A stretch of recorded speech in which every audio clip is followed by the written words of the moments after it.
যে মহান রব্বুল ইজ্জত আল জালাল আমাদেরকে অত্যন্ত ভালোবেসে তার অসংখ্য অগণিত বান্দাদের মধ্য থেকে বাছাই করে আজকের এই পবিত্র জুমার দিনে জুমার নামাজ আদায়ের উদ্দেশ্যে আল্লাহর ঘর মসজিদে আসার বসার, কোরআন ও সুন্নাহর আলোকে কিছু কথা বলার এবং শোনার মতো তৌফিক দান করেছেন। সেই মহান সত্তার দরবারে অন্তরের সবটুকুন ভালোবাসাকে উজাড় করে দিয়ে ইমানের আওয়াজকে উঁচু করে সকলেই সমস্বরে একযোগে কালেমাতুশ শুকর আদায় করি বলে আলহামদুলিল্লাহ। লক্ষ কোটি দরুদ সালাম পেশ করছি সেই মহামানব, বিশ্ব মানবতার মুক্তির দূত, সৈয়দুল মুরসালিন, শফিউল মুজনাবিন, আকায়ে নামদার তাজদার মদিনা, সরদারে দো জাহান, রহমাতুল লিল আলামিন, জনাবে মুহাম্মদুর রাসূলুল্লাহ সাল্লাল্লাহু আলাইহি ওয়াসাল্লামের উপর আমরা সকলেই প্রাণ ভরে মহাব্বতের সাথে একবার দরুদ পড়ি। সকলেই বলি সাল্লাল্লাহু আলাইহি ওয়াসাল্লাম। অসংখ্য অগণিত দোয়া মাগফিরাত করছি সেই সকল মহা মুর্শিদের জন্য যাদের অক্লান্ত পরিশ্রম, দাওয়াত ও ত্যাগের বিনিময়ে আল্লাহ তাআলার মনোনীত দিন আমরা পেয়েছি। আল্লাহ সুবহানাহু ওয়া তাআলা যেন সেই সকল মহা মুর্শিদের জান্নাতের সর্বোচ্চ মর্যাদা দান করে আমরা বলি আমিন। মুহতারাম হাজরিন, আজকে আমরা এই জুমায় আলোচনা করব সূরা ফাতহার সর্বশেষ আয়াত 26 নম্বর পারা 14 নম্বর পৃষ্ঠার প্রথম আয়াত যেটা আছে সূরা ফাতহ, যে সূরাটা মদিনা অবতীর্ণ হয়েছে, এই শেষ আয়াতে কারিমা নিয়ে আলোচনা করব। এবং আমরা প্রত্যেকেই এখানে সকল শ্রেণী পেশার মানুষ, যে যেই অবস্থানে আছি, যে যেই পেশায় নিয়োজিত আছি, প্রশাসন থেকে শুরু করে জনসাধারণ পর্যন্ত প্রত্যেকেই এই আয়াতে কারিমাকে হৃদয় দিয়ে উপলব্ধি করার চেষ্টা করব। এবং এই আয়াতের মধ্যে আল্লাহ পাক যতগুলো নির্দেশনা দিয়েছেন, যতগুলো আলামত বর্ণনা করেছেন, আমরা প্রত্যেকেই সেই নির্দেশনাগুলো নিজের জীবনে শতভাগ মনে প্রাণে বাস্তবায়নের চেষ্টা করব। আল্লাহ পাক যেন আমাদের সকলকে তৌফিক দান করে আমরা বলি আমিন। মুহতারাম হাজিরিন, প্রতিটা জুমাতে আমরা আলোচনা শুনে থাকি বিভিন্ন বিষয় সম্পর্কে। আমি আজকের এই জুমার আলোচনার শুরুতেই আমি আপনাদের সকলের অ্যাটেনশন কামনা করছি, শতভাগ মনোযোগ দৃষ্টি আকর্ষণ করছি যে আমরা প্রত্যেকেই যার যার ব্যক্তি পরিচয় ভুলে যাওয়ার কারণে আজকের আমাদের সমাজে লাঞ্ছনা, আমাদের সমাজের বর্তমান প্রেক্ষাপট পরিস্থিতি দেখলে অতি সহজে অনুমান করা যায় যে আমাদের বর্তমান অবস্থান কোথায় এবং বর্তমান অবস্থা কতটা দুর্বল আমাদের। এজন্য আমি সকলের দৃষ্টি আকর্ষণ করে আবারও বলছি, আমরা আজকের আলোচনাটা অন্ততপক্ষে শতভাগ মন থেকে বোঝার এবং নিজেকে সেভাবে তৈরি করার জন্য আল্লাহ পাকের নির্দেশ মতো নিজেকে তৈরির জন্য চেষ্টা করবো। আল্লাহ পাক যেন তৌফিক দান করে, আরও একবার বলি আমিন। মুহতারাম হাজিরিন, শতভাগ খাঁটি মুসলমান এবং আল্লাহর প্রিয় বান্দা নবীদের পরে ছিল সাহাবায়ে কেরাম রিদওয়ানুল্লাহি আলাইহিম আজমাইন, যাদের ব্যাপারে আল্লাহ পাক ঘোষণা দিয়েছেন রাদিয়াল্লাহু আনহুম ওয়া রাদু আন, যাদের উপরে আল্লাহ নিজে সন্তুষ্ট তারাও আল্লাহর উপরে সন্তুষ্ট। সুবহানাল্লাহ, এমন ব্যক্তি তারা। আল্লাহ কোরআনে একাধিকবার ঘোষণা দিয়েছেন রাদিয়াল্লাহু আনহুম ওয়া রাদু আন, আল্লাহ তাদের উপরে খুশি হয়ে গিয়েছেন, সন্তুষ্ট হয়ে গিয়েছেন এবং তারাও আল্লাহ পাকের উপরে খুশি হয়ে সন্তুষ্ট হয়ে গিয়েছে। প্রিয় ভাইরা, সেই সাহাবায়ে কেরামের জীবন আদর্শ কেমন ছিল? সাহাবায়ে কেরাম সাহাবী হয়েছে শুধুমাত্র নবীজি সাল্লাল্লাহু আলাইহি সাল্লামের সরাসরি সোহবাত অর্জন করেছেন, সান্নিধ্য লাভ করেছেন। সাহাবীদের যুগেও যারা ছিল কিন্তু নবীজির সাথে সাক্ষাৎ হয়নি, নবীজির দিদারে তারা ধন্য হতে পারেনি, তারা তাবেঈ হয়েছে কিন্তু সাহাবীদের মর্যাদা তারা অর্জন করতে পারেনি। বলে একজন সাহাবীর মর্যাদা কেমন? একজন সাধারণ সাহাবী, সাদামাটা সাহাবী, তার মর্যাদা কেমন? বলে পুরা দুনিয়ার সমস্ত ওলি আউলিয়া গাউস কুতুব আবদাল সমস্ত আল্লাহর ওলি বুজুর্গানের দিনকে যদি এক পাল্লায় রাখা হয়, একজন সাধারণ সাহাবীকে যদি এক পাল্লায় রাখা হয়, পুরা পৃথিবীর সমস্ত আবেদ আবদাল গাউস কুতুবের চেয়ে ওই সাহাবীর মর্যাদা সবচেয়ে আল্লাহর কাছে বেশি। বলেন সুবহানাল্লাহ। এই দাম বাড়ার কারণ তারা সরাসরি নবীর সান্নিধ্য লাভ করে ধন্য হয়েছে। ওয়াইস করণী নাম শুনেছি আমরা, এই ওয়াইস করণী নবীর যুগেই ছিল, কিন্তু নবীর সাথে সাক্ষাৎ করতে না পারার কারণে, নবীর সাথে সরাসরি নবীর সান্নিধ্য লাভ করতে না পারার কারণে ওয়াইস করণীকে রহমাতুল্লাহ আলাই বলা হয়। যদিও নবীর যুগে ছিল, সাক্ষাৎ হয়, নবীকে ভালোবেসেছে মনে প্রাণে সব কিছু উজাড় করে, কিন্তু নবীর সাথে যোগাযোগ হয়নি, মানে সরাসরি সাক্ষাৎ হয়নি। নবীকে সাহাবীর সংজ্ঞা সহজে হচ্ছে যে ব্যক্তি তার জীবদ্দশায় ইমানের হালতে নবীকে দেখলো, জীবদ্দশায় ইমানের হালতে ইমান অবস্থায় নবীকে দেখলো এবং ইমান অবস্থাতেই মৃত্যুবরণ করলো, ওই ব্যক্তিকে সাহাবী বলা হয়।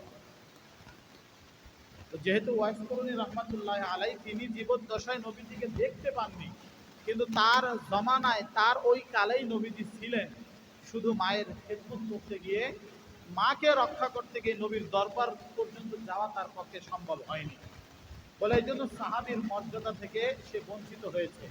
কিন্তু আল্লাহ পাকের কাছে তার মর্যাদা অনেক, সাহাবীর পরিমাণ নয়। এর দ্বারা বোঝা যায়, বুঝতে হবে একজন সাহাবীর মর্যাদা ওই যুগেও যারা ছিল নবীর যুগে, কিন্তু নবীর সান্নিধ্য সরাসরি লাভ করতে পারেনি, তারা কখনো একজন সাহাবীর সমকক্ষ কিংবা সমতুল্য হতে পারবে না।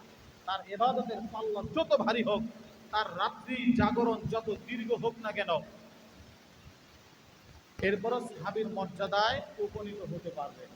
তো আজকের এই আলোচনায়, এই জুমায় আমরা ইনশাল্লাহ সাহাবায়ে কেরামের গুণ কেমন ছিল, তারা ব্যক্তিত্ব তাদের কেমন ছিল, এই ব্যাপারে আমরা সংক্ষিপ্ত আলোচনা করব। আমি আশা করব আপনাদের কাছে আরও একবার আপনাদের শতভাগ মনোযোগ আকর্ষণ করব আমি, যাতে মনোযোগের সাথে বিষয়টা আমরা উপলব্ধি করতে পারি এবং বাস্তব জীবনে সেটা বাস্তবায়ন করতে পারি। আরও একবার বলে আল্লাহ যেন তৌফিক দান করে, বলেন আমিন। সম্মানিত হাজিরিন, আল্লাহ পাক বলছেন মুহাম্মাদুর রাসূলুল্লাহ, মুহাম্মদ সাল্লাল্লাহু আলাইহি সাল্লাম আল্লাহর রাসূল। নবীর পরিচয় দিয়েছেন মুহাম্মদ কে, তিনি হচ্ছেন আল্লাহর রাসূল। ওয়াল্লাযীনা মাআহু আশিদ্দাউ আলাল কুফার রুহামাউ বাইনাহুম। ওয়াল্লাযীনা মাআহু, যারা তার সাথে ছিল, মানে সাহাবায়ে কেরাম। নবীর সাহাবীরা কেমন, আল্লাহ নিজে সাক্ষী দিচ্ছেন, নিজে বর্ণনা করছেন। ওয়াল্লাযীনা মাআহু, আমার নবী মুহাম্মদ সাল্লাল্লাহু আলাইহি ওয়াসাল্লামের সঙ্গী যারা ছিল, সাহাবী যারা ছিল, তারা কেমন, আশিদ্দাউ আলাল কুফার। আশিদ্দা, এটা হচ্ছে ইসমুল মুবালাগার সিগা। ওলামায়ে কেরামরা বুঝবেন, মানে যেটা অত্যাধিক, অধিক অর্থ বোঝায়। আশিদ্দা মানে কঠিন থেকেও কঠিন, কঠোর থেকেও কঠোর। আলাল কুফার, কাফেরদের উপর। আল্লাহর নবীর যত সাহাবী ছিল, আল্লাহ বলেন, আল্লাহ নিজে বলেন, আমি না, মুহাম্মাদুর রাসূলুল্লাহ, মুহাম্মদ সাল্লাল্লাহু আলাইহি সাল্লাম আল্লাহর রাসূল। ওয়াল্লাযীনা মাআহু, এবং তার সঙ্গী যারা, সাহাবী যারা, তারা কেমন, আশিদ্দাউ আলাল কুফার, কাফেরদের উপরে বড় কঠোর। কাফেরদের উপরে, কথা বলেন, বড় কঠোর। অসাম্প্রদায়িকতার নামে কাফেরদের নৌরজ উৎসবে তারা যায়নি, পূজা মণ্ডপে তারা যায়নি, কোন প্রকার অসাম্প্রদায়িকতা দেখাতে গিয়ে কুকুরের সাথে, শিরকের সাথে একাত্মতা বিন্দু পরিমাণ সময়ের জন্য তারা করেনি। আশিদ্দাউ আলাল কুফার, কাফেরদের উপরে কঠোর। রুহামাউ বাইনাহুম, আর পরস্পর, এক সাহাবী অন্য সাহাবীর ক্ষেত্রে, একজন ইমানদার আরেকজন ইমানদারের সাথে কেমন, রুহামা, অত্যন্ত স্নেহশীল, অত্যন্ত দয়ালু, একে অন্যের সাথে। রিহমুন থেকে রেহেম বলা হয় ওই সকল আত্মীয়দের যাদের সাথে রক্তের সম্পর্ক। তো এই রুহামাউ বাইনাহুম বলে, তারা পরস্পর, সাহাবায়ে কেরাম অন্য সাহাবীর সাথে, একজন মুমিন আরেকজন মুমিনের সাথে মুমিনের ব্যাপারে কেমন, রুহামা, অত্যন্ত দয়ালু। প্রথমত দুইটা গুণ বলা হয়েছে সাহাবীদের। এক নাম্বার গুণ, কাফেরদের ব্যাপারে তারা কি, কঠোর। আওয়াজ দিয়ে সবাই সাক্ষ্য দেন, কাফেরদের ব্যাপারে সাহাবায়ে কেরাম কি ছিল, অত্যন্ত কঠোর। শুধু কঠোর না, আশিদ্দা। আশিদ্দাউ আলাল কুফার, শব্দের বাচন ভঙ্গিতে তো বুঝতে পারেন। আল্লাহ নিজে বলতেছেন, ভাষাশাস্ত্র যেটা অলঙ্কার শাস্ত্র যেটাকে বলা হয়, এই ভাষাশাস্ত্রের চূড়ান্ত পর্যায়ে ভাষাশাস্ত্রের সৌন্দর্য হচ্ছে এই কোরআনের মধ্যে আল্লাহ দিয়ে দিয়েছে। সেটা হচ্ছে আল্লাহ নিজে বলার ক্ষেত্রে খেয়াল করেন, আশিদ্দাউ আলাল কুফফার, আল্লাহ বলছেন কাফেরদের উপরে বড় কঠোর, রুহামাউ বাইনাহুম, পরস্পর অত্যন্ত দয়ালু বিনয়ী, একজন আরেকজনের সাথে স্নেহশীল মমতাময়, ইমানদার ইমানদারের সাথে। কিন্তু কঠোর কার ব্যাপারে? আপনার আমার কথাগুলো বুঝতেছেন? কার ব্যাপারে? জবান খুলে বলেন না, আল্লাহকে সাক্ষী দেন, আল্লাহর কথাকে সত্যায়ন করেন। আপনারা না করলেও আল্লাহর কথা সত্য, আপনারা সত্যায়ন করলে আপনার দিলের মধ্যে কথাটা গেঁথে যাবে। সাহাবায়ে কেরাম কাফেরদের ব্যাপারে কি ছিল? আর একটু আওয়াজ দিয়ে বলেন। অত্যন্ত কঠোর ছিল। কি ছিল? অত্যন্ত কঠোর ছিল কাফেরদের ব্যাপারে। কাফেরদের কোনো অন্যায় তারা বিন্দু পরিমাণ সময়ের জন্য কি করে নাই? বরদাস্ত করে নাই। এখন আমাদেরকে আল্লাহর রাসূল কি বলেছেন? আসহাবিকান নুজুম ফাবিআইয়ি ইকতাদাইতুম ইহতাদাইতুম, আমার উম্মতেরা শুনে রাখো, আমার সাহাবীরা হচ্ছে আকাশের নক্ষত্রের ন্যায়, আকাশের তারকারাজির ন্যায়। ফাবিআইয়ি ইকতাদাইতুম ইহতাদাইতুম, অতএব তোমাদের মধ্যে যারা সাহাবীদের অনুসরণ করবে তারা হেদায়েত অর্জন করবে। বলেন সুবহানাল্লাহ। সাহাবীদের অনুসরণ যারা করবে তারা কি পাবে? হেদায়েত পাবে। আর হেদায়েত প্রাপ্ত যারা হবে তারা কোথায় যাবে? জান্নাতে যাবে। আচ্ছা, তাহলে সাহাবায়ে কেরাম কাফেরদের ব্যাপারে অত্যন্ত কি ছিলেন? আওয়াজ দিয়ে বলেন অত্যন্ত। আরো একবার বলেন অত্যন্ত। কাদের ব্যাপারে? কাদের ব্যাপারে? কাফের কারা? কাফের কারা? যারা আল্লাহ আল্লাহ রাসূলকে অস্বীকারী। পৃথিবীর যে কোনো জেলার, যে কোনো রাষ্ট্রের, যে কোনো ভূখণ্ডের যেই ব্যক্তি আল্লাহ আল্লাহর রসুলকে, আল্লাহর দ্বীনকে অস্বীকার করবে, ওই ব্যক্তি কাফের। সংজ্ঞা একদম সহজ সাবলীল ভাষায় বললাম। এখন সে কি বৌদ্ধ, না খ্রিস্টান, নাকি সনাতনী, নাকি ইস্কনি, এগুলো দেখার সুযোগ নেই। অর্থাৎ যারা আল্লাহ আল্লাহর রসুলকে এবং আল্লাহ আল্লাহর রসুলের দ্বীনকে যারা মানে না, অস্বীকার করে, তারা বলেন তারা, আরো জোরে, তারা কোথায় যাবে? ফি নারি জাহান্নামা খালিদিনা ফিহা আবাদা। আল্লাহ পাক বলেন চিরস্থায়ী জাহান্নামে যাবে কাফেররা। কোথায় যাবে? আর ইমানদার, ইন্নাল্লাযীনা আমানু ওয়া আমিলুস সালিহাত কানাত লাহুম জান্নাতুল ফিরদাউসি নুজুলা। যারা ইমানদার, যারা মুমিন, যারা ইসলামকে, দ্বীনকে গ্রহণ করবে, আল্লাহ বলেন তাদের জন্য জান্নাতের আপ্যায়ন অপেক্ষা করছে। সুবহানাল্লাহ। তার মানে দল দুইটার ব্যাপার ক্লিয়ার, আমাদের মাইন্ডসেটটা ক্লিয়ার। কাফেররা কোথায় যাবে? আওয়াজ দিয়ে বলেন না, ভয় লাগতেছে আপনাদের? কাফেররা কোথায় যাবে? মুমিনরা কোথায় যাবে? এই ফয়সালা কার? প্রদীপ সাহেবের। ফয়সালা কার? কার? জান্নাতের মালিক কে? জাহান্নামের মালিক কে? এই দুইটা বানিয়েছেন কে? এখন আল্লাহ নিজে ফয়সালা দিয়ে দিয়েছেন, জাহান্নাম জান্নাত।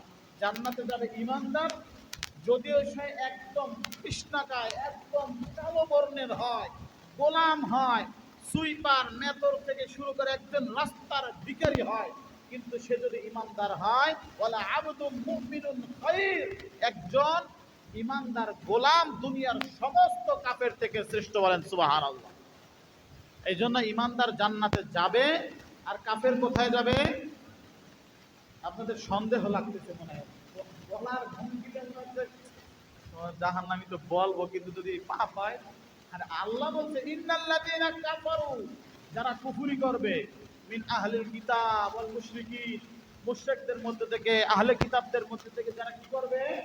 কুফরি করবে, ফি নারি জাহান্নামা খালিদিনা ফিহা, তারা সকলেই জাহান্নামে অবস্থান করবে। কার বক্তব্য? আওয়াজ দিয়ে বলেন কার বক্তব্য? আমি আলোচনা শুরুতেই বলেছি সময় 20 মিনিট আছে, একটা বিষয় আলোচনা যেহেতু শেষ করতে হবে, এই 20 মিনিট শতভাগ মনোযোগ একটু দেন। ইতিপূর্বে অনেক আলোচনা করেছি, 2 বছর মনে হয় এখানে জুমা পড়াইতেছি, প্রায় 1 বছর, 2 বছর, 23 সাল থেকে 25 সাল, 23 অক্টোবরে জয়েন করেছি, 24-25 2 বছর গেল। এই 2 বছরের মধ্যে আজকের বিশেষভাবে আপনাদের দৃষ্টি আকর্ষণের চেষ্টা করছি। আজকের আলোচনাটা অন্তত পক্ষে আপনাদের বাড়িতে নিয়ে যেতে হবে। রাজি আছেন ইনশাআল্লাহ? রাজি আছেন ইনশাআল্লাহ? আচ্ছা, তাহলে আল্লাহ পাকের ফয়সালা, ইন্নাল্লাযীনা আমানু ওয়া আমিলুস সালিহাত, নিঃসন্দেহে যারা ঈমান আনবে আমলে সালেহ করবে, কানাত লাহুম জান্নাতুল ফিরদাউসি নুজুলা, আল্লাহ পাক নিজে বলেন তাদের জন্য জান্নাতুল ফিরদাউসের আপ্যায়ন রয়েছে। ইন্নাল্লাযীনা কাফারু মিন আহলিল কিতাবি ওয়াল মুশরিকিন, নিঃসন্দেহে যারা কুফরি করবে মুশরিকদের মধ্যে হোক কিংবা আহলে কিতাবদের মধ্যে, খ্রিস্টান ইহুদি কিংবা মূর্তি পূজারী গাছ পূজারী বাস পূজারী যারাই হোক, যারাই কুফরি করবে ফি নারি জাহান্নাম, আল্লাহ বলেন জাহান্নামের আগুন তাদের জন্য অপেক্ষমান। এক দলের জন্য জান্নাতের আপ্যায়ন অপেক্ষমান, অন্য দলের জন্য জাহান্নামের আগুন অপেক্ষমান। বক্তব্য কার? আওয়াজ দেন কার? দিল থেকে বলেন কার? তার মানে যদি আমি ইমানদার হই, নিঃসন্দেহে চোখ বন্ধ করে আমি এই আশা করতে পারি যে ইনশাআল্লাহ অবশ্যই আমি আল্লাহর জান্নাতে যাব। পারি? যদি আল্লাহ চান, যদি আল্লাহ অনুগ্রহ করেন। বিশ্বাস তো এটাই যে আল্লাহ যেহেতু মায়ের গর্ভ থেকে ইমানদার বানিয়ে পাঠিয়েছেন, মাতৃগর্ভ থেকে একজন মুসলিমা মায়ের দুধ পান করিয়েছেন, একজন মুসলিম বাবার কষ্টের উপার্জিত হালাল খাবার দিয়ে আমার এই দেহটাকে লালন পালন করেছেন। আশা তো করতে পারি যে ইনশাল্লাহ অবশ্যই আল্লাহ জান্নাতে যাব। কি বলেন? কিন্তু এর বিপরীতে যারা আছে, যারা কুফরি করবে, যারা শিরক করবে, তাদেরকে এই আশার সম্ভাবনা আছে? বিন্দু পরিমাণ আশা করার সুযোগ আছে? নাই। তার মানে আল্লাহ পাক সাহাবীদের পরিচয় দিয়ে আমাদেরকে শিখাচ্ছেন। আল্লাহ রাসূল বলেছেন আসহাবিকান নুজুম, আমার সাহাবীরা আকাশের নক্ষত্রের নাই। এটা কেন বললেন জানেন? এটা আমি আপনি না বুঝলেও যারা জাহাজের নাবিক, যারা মহা সমুদ্রের মধ্যে বিশাল সাগর পাড়ি দেয় যারা, তারা জানে যে আকাশের নক্ষত্রের দাম কেমন। এই আকাশের নক্ষত্রগুলো মানুষকে পথ দেখায়। সুবহানাল্লাহ। উত্তর দক্ষিণ পূর্ব পশ্চিম দিক চিনায় এই আকাশের তারকাগুলো। এই জ্যোতির্বিদ্যা আমাদের মধ্যে নাই, জানি না বিদায় আমরা বুঝি না যেটার দাম কেমন। তো আল্লাহ রাসূল বলেন একজন পথহারা পথিক অন্ধকারাচ্ছন্ন রাতে যেভাবে আকাশের তারকারাজি দেখে তার পথকে শনাক্ত করতে পারে, সঠিক গন্তব্যে পৌঁছতে পারে, তদ্রুপ আমার সাহাবীদের অনুসরণ যে বান্দা করবে, যত বড় ফিতনার যুগ আসুক না কেন, ইসলামের চক্রান্ত ষড়যন্ত্র হোক না কেন, কোন প্রকার হিন্দুত্ববাদীর আগ্রাসন হোক না কেন, আমার সাহাবীদের পথ অনুসরণ করবে তো হেদায়েত পেয়ে যাবে। বলেন সুবহানাল্লাহ। তার মানে কোন চক্রান্ত ষড়যন্ত্র হেদায়েতের পথ থেকে আমাদেরকে আটকাতে শর্ত কি? সাহাবীদের অনুসরণ করতে হবে। কেন? যেহেতু সাহাবীরা সরাসরি আল্লাহ রসুলের সান্নিধ্য পেয়েছেন, আল্লাহ রসুল যেটা শিখিয়েছেন সঙ্গে সঙ্গে সেটাই তারা করার জন্য ঝাঁপিয়ে পড়েছে। প্রিয় ভাইরা, আমাদের বর্তমান পরিস্থিতি আগেরটা পুরো উল্টা, এই আয়াতের উল্টা। সেটা কি জানেন? আল্লাহ বলছেন ওয়াল্লাযীনা মাআহু আশিদ্দাউ আলাল কুফার, মুহাম্মদ সাল্লাল্লাহু আলাইহি সাল্লামের সাথী যারা, সাহাবী যারা, তারা কাফিরদের ব্যাপারে কঠোর, রুহামাউ বাইনাহুম, ঈমানদারের ব্যাপারে তারা অনেকটা দয়ালু, অত্যন্ত দয়ালু। আমাদের ব্যাপারে হচ্ছে উল্টা। হিন্দু বৌদ্ধ ধর্ম অন্য ধর্মাবলম্বীদের ব্যাপারে আমরা অত্যন্ত বিনয়ী। তাদের মঞ্চে গিয়ে বলি আল্লাহ পাকে শুকরিয়া আদায় করছি, বহু করে আমার আশেপাশে তো মারত। বলে অনেকদিন পরে আবার দুর্গা পূজায় অংশগ্রহণ করতে পারছে, এই জন্য মহান রবের শুকরিয়া আদায় করছি। নাউজুবিল্লাহ বলবেন না? বলে আল্লাহ শুকরিয়া আদায় করতেছে একজন মুসলমান, তারই বলে দুর্গা পূজায় গিয়ে। অথচ এই ব্যক্তি যদি বিরোধী দল থাকে, কোনো অন্যায় নাই, শুধুমাত্র বিরোধী দল করার কারণে এরকমের হাজারো যুবক বাড়ি ছাড়া হয়েছে, হাজারো যুবক পাও হারিয়েছে, পঙ্গুত্ব বরণ করেছে, অনেক মানুষ গুমের শিকার হয়েছে, খুনের শিকার হয়েছে, অথচ তারা ছিল পরস্পর ভাই ভাই। কথা কয়? হ্যাঁ, আওয়ামী লীগ বিএনপি দুইটা রাজনৈতিক দল, এদের মধ্যে সবাইকে হিন্দু, সবাই উভয় দলের বিরোধী দল কি সব হিন্দু? বিএনপি যখন বিরোধী দল থাকে, আওয়ামী লীগ যখন ক্ষমতায় ছিল তখন কি বিএনপি সব হিন্দু ছিল, কাফের ছিল? আবার যখন বিএনপি ক্ষমতায় ছিল তখন কি আওয়ামী লীগের সব কাফের ছিল, সব মুশরিক ছিল? বলে কেউ তো কাফের মুশরিক ছিল না। এরপরেও শুধুমাত্র রাজনৈতিক স্বার্থ হাসিলের জন্য এক মুমিন আর এক মুমিনের রক্ত ঝরিয়েছে, এক মুমিন আর এক মুমিনের ঘাড়ের মধ্যে, মাথার মধ্যে আঘাত করে রক্তাক্ত করেছে, বাড়ি ছাড়া করেছে, গৃহহীন করেছে, মায়ের বুককে খালি করে সন্তানের রোনাজারি আহাজারি দিয়ে মায়ের চোখের পানি জড়িয়েছে। আওয়াজ দিয়ে বলেন ঠিক না বেশি? উল্টা উল্টা হয়েছে। অথচ এরাই গিয়ে মা দুর্গা দেবীর চরণে আশীর্বাদ নেওয়ার জন্য কুলাঙ্গারের দল থাকা। পুরো আয়াতের উল্টা নাকি আয়াতের পক্ষে বলেন তো?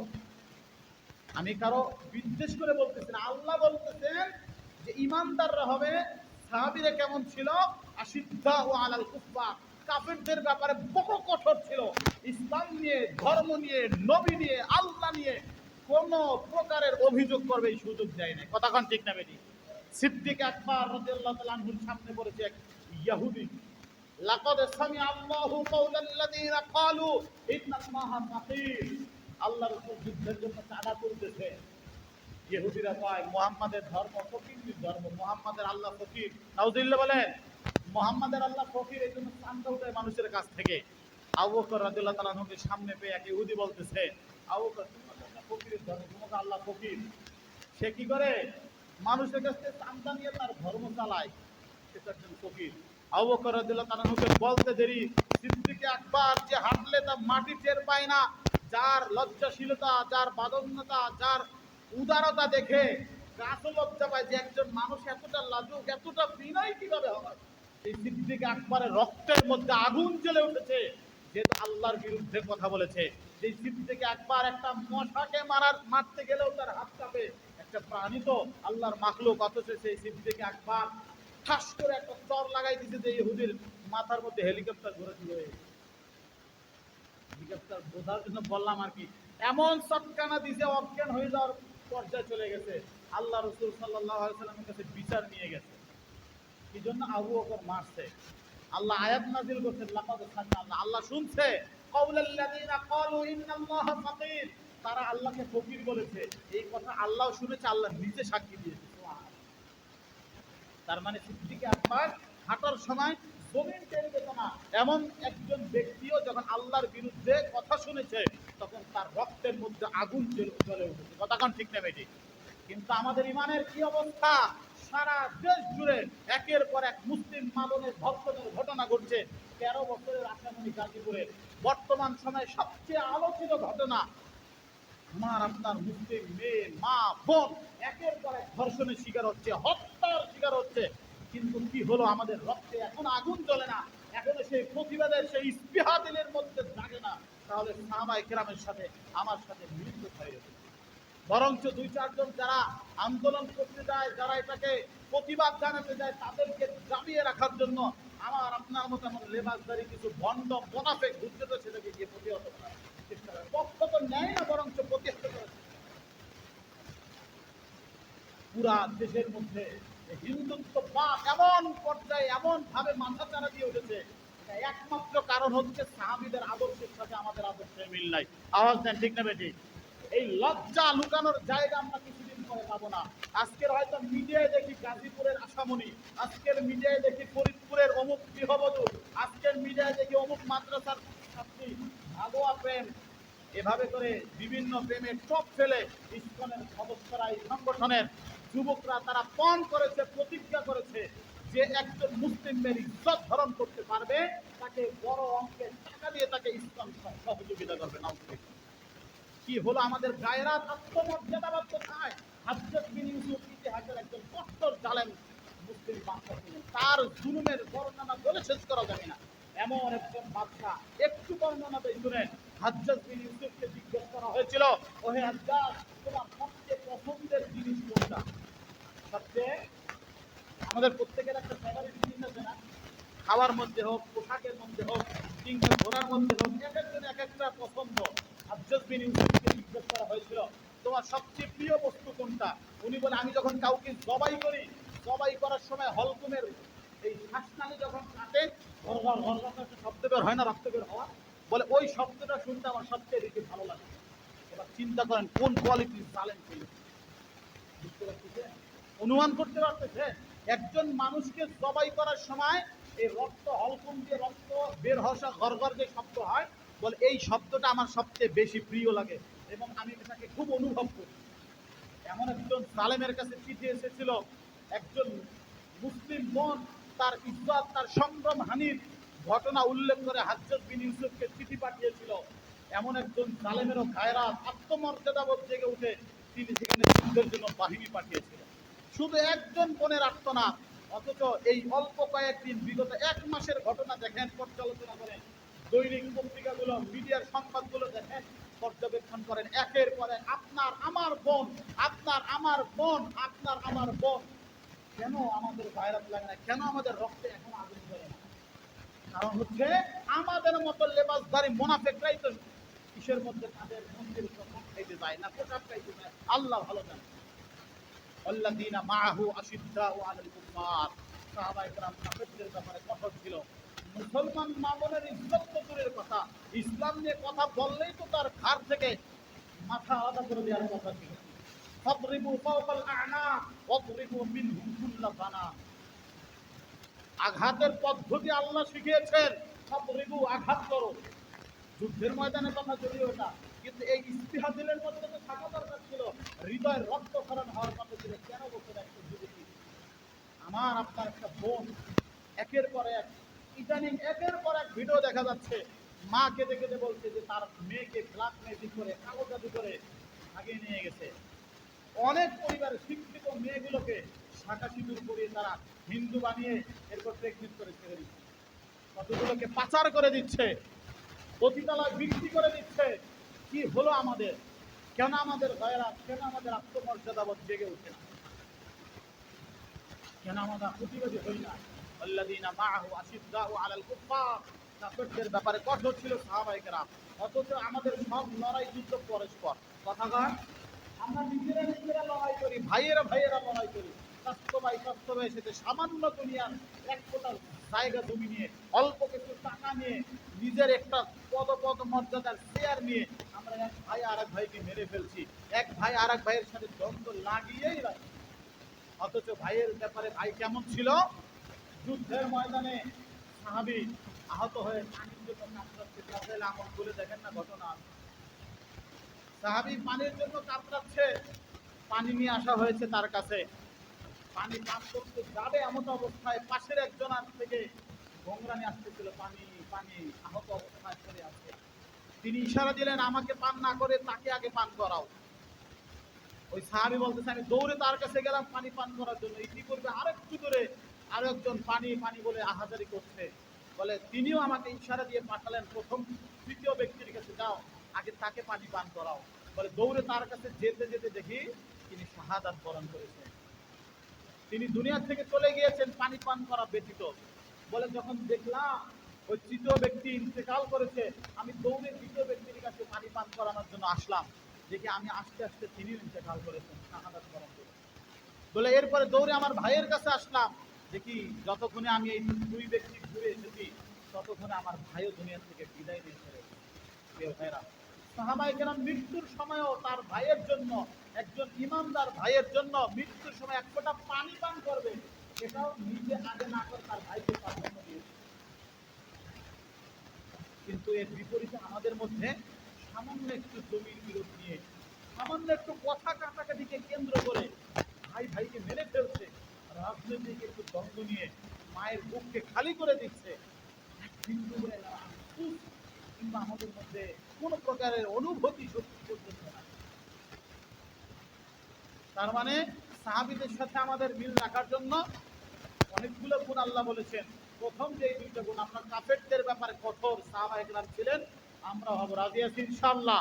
কাফেরদেরকে চুল পরিমাণ ছাড় দেওয়া হবে না। চাই সে ইসকনের একদম চিন্ময় কৃষ্ণ দাস থেকে শুরু করে সর্বোচ্চ পর্যায়ের নেতা হোক না কেন, ইসলাম বিদ্বেষ, বাংলাদেশের স্বাধীনতা সার্বভৌমত্বের ঝুঁকি যেই দল কিংবা সংগঠন দ্বারা হবে, আমরা সেই ঝুঁকি কখনো মেনে নিব না, রাজি আছি ইনশাআল্লাহ। কোন প্রকারের ছাড় দেওয়া হবে না। এই দেশ স্বাধীন করতে গিয়ে লক্ষ লক্ষ মানুষ নিজেদের প্রাণ দিয়েছে, তাজা রক্ত দিয়েছে, 24-এ আবার দিয়েছে, বারবার রক্ত দিব। আর আমাদের স্বাধীনতার, আমাদের সার্বভৌমত্বের হুমকি হয়ে যে সংগঠন দাঁড়াবে, যেই সংগঠন চলবে, ওই সংগঠন চলার ক্ষেত্রে আমরা কোন প্রকারের অনুমতি দিতে পারি না, ঠিক না বে ঠিক? আশ্চর্য ব্যাপার, যে ইসলামকে নিষিদ্ধ করা হয়েছে বিশ্বের অনেক রাষ্ট্রে, অনেক ভূখণ্ডে ইসলাম নিষিদ্ধ, আমাদের বাংলাদেশে শুধু বৈধ না, বরঞ্চ মনে হচ্ছে যেন মুসলিমদের চেয়ে এদের ক্ষমতা বেশি। টঙ্গীর আপনারা বহুল আলোচিত ঘটনা দেখেছেন গত মঙ্গলবার সকালবেলা। টঙ্গীর ইমাম সাহেব একজন বয়োবৃদ্ধ, মিনিমাম তার বয়স 65 থেকে 70 হবে, একদম বয়োবৃদ্ধ, কথা বলতে কষ্ট হয়। উনি মিম্বরে বসে এই বর্তমান সময়ের হিন্দুত্ববাদ, হিন্দুত্ববাদের আগ্রাসন, ইসকনের ষড়যন্ত্র চক্রান্ত নিয়ে উনি আলোচনা করছিলেন, মুসলিম উম্মাকে জাগ্রত করার চেষ্টা করছিলেন, মুসলিম উম্মাকে সতর্কবার্তা দিচ্ছিলেন, যার কারণে বিগত ৯ মাস যাবৎ ওনার নিজের মুখের স্বীকারোক্তি দেখলাম, ওনাকে একের পর এক মৃত্যুর হুমকি দেওয়া হচ্ছে, চিঠি দেওয়া হচ্ছে। তাকে বলা হচ্ছে এগুলো না বলার জন্য, তাকে বলা হচ্ছিল এই যে ইসকনের যে চিন্ময় কৃষ্ণ দাসকে যে অ্যারেস্ট করা হয়েছিল তাকে ছেড়ে দেওয়ার জন্য, মুসলমান হিন্দু প্রেম করবে, অবৈধ ভালোবাসা করবে, এটার ব্যাপারে শিথিলতা বয়ান করার জন্য, হেকমতে কৌশলে বর্ণনার জন্য তাকে একের পর এক চিঠি দেওয়া হচ্ছিল। ৯ মাস যাবৎ সর্বশেষ তাকে হত্যার হুমকি দেওয়া হয়। গত মঙ্গলবার এই যে টঙ্গী থেকে ওনাকে গুম করা হয়। ওনার বক্তব্য যারা শুনেছেন তারা তো শুনেছেন, যারা শোনেন নাই, বয়োবৃদ্ধ মুরব্বী, ওনার এক একটা কথার স্পিড, আল্লাহর কথা, ইমানের কথার পাওয়ারই অন্যরকম থাকে, ঠিক না বেশি? মানুষ বৃদ্ধ হোক, ছোট হোক, ছোট বাচ্চা হোক, আপনারা দেখেছেন বেশ অনেক বছর আগে আমি তখন হাটাজারিতে পড়াশোনা করি, ছোট্ট একটা ভিডিও দেখতে, একটা ছোট বাচ্চা যখন ফিলিস্তিনে হামলা চলছিল তখন এক ছোট বাচ্চা বাচ্চা মেয়ে, তাদের 5 বছর 6 বছরের, ওর বক্তব্যের মধ্যে বলতেছিল ওয়াল্লাহি ওয়াল্লাহি সানহাররিরু ফিলিস্তিন, আল্লাহর শপথ করে বলছি, আল্লাহর শপথ করে বলছি, একদিন না একদিন আমরা ফিলিস্তিনকে বিজয় করেই ছাড়বো ইনশাআল্লাহ। ছোট বাচ্চার বক্তব্য, কিন্তু কথার ওয়েট আছে না নাই? তো এই মুরব্বী মানুষ এই ব্যাপারে উম্মাদকে সতর্ক করা তো প্রতিটা মুমিনের দায়িত্ব, প্রতিটা ইমানদার, প্রতিটা খতিবের দায়িত্ব যে সমসাময়িক বিষয় নিয়ে উম্মাদকে সতর্ক করা। কেননা আল্লাহ পাক পাঠিয়েছেন এই জন্য, ওয়ালাকাদ বা'আসনা ফি কুল্লি উম্মাতির রাসূল, প্রত্যেক সম্প্রদায়ের মধ্যে আল্লাহ রাসূল পাঠিয়েছেন। এবং বর্তমানে রাসূলের ধারা অব্যাহত না থাকার কারণে, বন্ধ হয়ে যাওয়ার কারণে, আমাদের নবী শেষ নবী হওয়ার কারণে এই জিম্মাদারি উম্মতের ওলামায়ে কেরামের উপরে, তারা মসজিদে, মাহফিলে, ময়দানে, বিভিন্ন জায়গায় উম্মাকে সতর্ক করে যাচ্ছেন। এই সতর্কবাণী দেওয়ার কারণে ওনাকে বেশ কয়েকবার মৃত্যুর হুমকি দেওয়া হয়, হত্যার হুমকি দেওয়া হয়। গত মঙ্গলবার সকালবেলা ফজরের নামাজের পরে উনি হাঁটছিলেন রাস্তা দিয়ে, বলে হঠাৎ একটা অ্যাম্বুলেন্স এসে এমনভাবে চাপ দিল পাশে, একদম দেয়ালের সাথে ওনাকে আটকে ফেলেছে। তাহলে আমি কিছু বুঝে ওঠার আগেই একদম এমনভাবে চাপ দিচ্ছি, কোনো কিছু ধরার কোনো সিস্টেম নেই। বলে যে দরজাটা খুলে আমাকে ধরেই আগে 2-4টা থাপ্পড় দিল আমাকে। উনি কাঁদতেছিলেন, বলতেছিলেন মুরব্বী, ওনার এখানে অপারেশন টনসিল অপারেশন হয়েছিল, টিউমার অপারেশন হয়েছিল, ব্রেন টিউমার।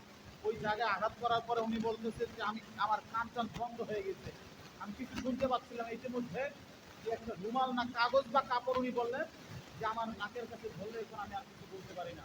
আমাকে টেনে ওখানে অ্যাম্বুলেন্সের ভিতরে নিয়ে গেল। চিন্তা করেন গুম করার পদ্ধতি, একটু খেয়াল করেন, গুম করার পদ্ধতি। অ্যাম্বুলেন্সের মধ্যে কোনো ব্যক্তি যদি চিৎকার করে, বাহির থেকে সন্দেহ করার কোনো সুযোগ আছে? রুগী চিৎকার করতেছে, কেউ তাকাবেও না, কোনো প্রশাসন থামাবেও না, ট্রাফিকও আটকাবে না, রুগী কান্নাকাটি করতেছে। বলে এরপরে নিয়ে যাওয়ার পরে আমার কালো কাপড় দিয়ে চোখটা বেঁধে ফেললো। বাঁধার পরে লম্বা সময় পরে আমার একটু হুঁশ আসলো, তো আমি চেষ্টা করলাম কালো কাপড়টা সরানোর জন্য। বলে যেই মাত্র সরাতে চেষ্টা করলাম, আমাকে আবার উপর করে থাপ্পড় দেওয়া শুরু করলাম, মাইট দেওয়া শুরু করলাম। একটা পরে উনি বলতেছে চলতেছি চলতেছি, যখনই আমার হুঁশ আসে আবার আমাকে ওই যে চেতনানা সব শুকিয়ে আবার আমাকে অজ্ঞান করে ফেলে। এরপরে বলে আমি আর কি হয়েছে জানি না, সর্বশেষ ওনাকে পাওয়া গেছে পঞ্চগড়ে, ভারতের বর্ডারে পঞ্চগড়ে পাওয়া গেছে এক এলাকায়, শিকল দিয়ে হাত পা বাঁধা উলঙ্গ অবস্থা। উনি বললেন যে আমাকে ওখানে নেওয়ার পরে খুব মারধর করছে, কাঁচের বোতলের মধ্যে পানি ঢুকিয়ে আমার এই সিনাগুলোতে এমন পরিমাণ আঘাত করছে, এরপরে ওনাকে উলঙ্গ করে এমন বর্বর আচরণ করছে, উনি কাঁপতে ফেরা বলতেছে যেটা আমি মুখে উচ্চারণ করতে পারবো না। গতকালকের উনি উদ্ধার হয়েছে। এখন কথা হচ্ছে, একজন ইমাম, একজন খতিব তার খুতবার মধ্যে, বক্তব্যের মধ্যে উম্মাকে জাগ্রত করবে, উম্মাকে সচেতন করবে। এই সুযোগ যদি দ্বিতীয়বার স্বাধীন হওয়ার পরেও না পাওয়া যায়, ও আমার জাতি মুসলিম উম্মা, একটু ভেবে দেখেন, একটু সতর্ক হন। আমাদের স্বাধীনতা আজও কি অক্ষত বা রক্ষিত আছে? কথাগণ আছে? এখনো পর্যন্ত সেই স্বাধীনতার চূড়ান্ত ছাপ আমরা কিন্তু উপভোগ করার সুযোগ পাইনি। একজন খতিব, সে দলমত নির্বিশেষে সবার ইমাম। এখানে আওয়ামী লীগ, বিএনপি, জাতীয় পার্টি, জামাত, বিভিন্ন শ্রেণী পেশার মানুষ থাকতে পারেন, বিভিন্ন রাজনৈতিক দলের মানুষ থাকতে পারেন। এই জন্য কোনো আলেমের বক্তব্য কোনো দল কেন্দ্রিক হয় না। কথাঘাট ঠিক না বেঠিক? কোনো খতিবের বক্তব্য দল কেন্দ্রিক হয় না। হ্যাঁ, যেই দলের ভুল আছে ভুলগুলো সমালোচনার দায়িত্ব প্রত্যেকটা দায়িত্বশীল জিম্মাদার ব্যক্তিদের। এটা জিম্মাদারি, ভুলগুলো থাকলে ধরিয়ে দেয়, শুনতে দেয়। বলে একজন পতি সে বক্তব্য দিতে গিয়েও নিরাপদ না, একজন মা তার ঘরে নিরাপদ না। বেশ কিছুদিন আগে এক ঘটনা ঘটেছিল, মাদ্রাসা পড়ুয়া মেয়ে ঘরে ঢুকেছে, মা মেয়ে একসাথে বাসায়, মা কান্না করতেছে, বলতেছে বাবা আমার মেয়েটা মাদ্রাসা পড়ে, কোরআনের হাফেজা, আমার মেয়ের ইজ্জতটা নষ্ট করে, আমার 3-4 জন যুবক ঢুকে মায়ের সামনে মেয়ের শ্লীলতাহানি করেছে। একের পর এক হিন্দুত্ববাদের আগ্রাসন বেড়েই চলছে। এখনো যদি সতর্ক সচেতন না হয়, সমাজের রন্ধে রন্ধে এরা মিশে আছে। কিছু তো এমন আছে যারা এখনো পর্যন্ত হাতের মধ্যে সেই রাখি বন্ধন লাগিয়ে, লাল সুতা লাগিয়ে মুসলিম মেয়ে হিসাবে মেয়ে নিয়ে নিয়ে ঘুরে। এই যে বিশ্ববিদ্যালয়ের এক যুবক, দেখেছেন আপনারা, ভিডিও ভাইরাল হয়েছে, যে সে কি করছে, মুসলিম মেয়েকে নেশা খাইয়ে ধর্ষণ করে ভিডিও করে সেটা আমার গর্ব করে কিন্তু পোস্ট করে, মুসলিম মেয়েদেরকে সে ইজ্জত হানি করতেছে, শ্লীলতাহানি করতেছে। এই অন্যায়ের শেষ কোথায়? যতক্ষণ পর্যন্ত আমার আপনার দিলের মধ্যে হযরত বিন ইউসুফের মতো ওই আগ্রহ না জন্মাবে। মোহাম্মদ বিন কাসেম হযরত বিন ইউসুফের মেয়ের জামাই, বয়স মাত্র 14 থেকে 18-র ভিতরে, নতুন বিবাহ দিয়েছে মেয়েকে, এই মেয়ের জামাই দিয়ে বাহিনী পাঠিয়ে দিয়েছে ওই বোনকে রক্ষার জন্য। প্রিয় ভাইরা, আসুন জাগ্রত হই, সচেতন হই, সমাজের চতুর্দিকে সবসময় সদা সজাগ দৃষ্টি রাখি। যেখানেই কোনো মুসলিম বোনের সাথে কোনো হিন্দুত্ববাদের এজেন্ডা দেখা যাবে, সাথে সাথে ধরে উত্তম মাধ্যম দেওয়ার পরে আমরা আইনের হাতে সুপর্দ করে দেব। কেননা জানেন, আশ্চর্য হয়ে যাবেন, প্রশাসনের ভাইয়েরা অনেক সময় অসহায় হয়ে পড়ে। আপনারা দেখেছেন আতাউর রহমান বিক্রমপুরী ভাই, এই যে গাজীপুরের আসামনের এই ধর্ষণ কাণ্ড নিয়ে উনি যখন এই ব্যাপারে প্রশাসনের সাথে কথা বলতে গিয়েছেন, ওনার সাথে কথা বলতে রাজি না।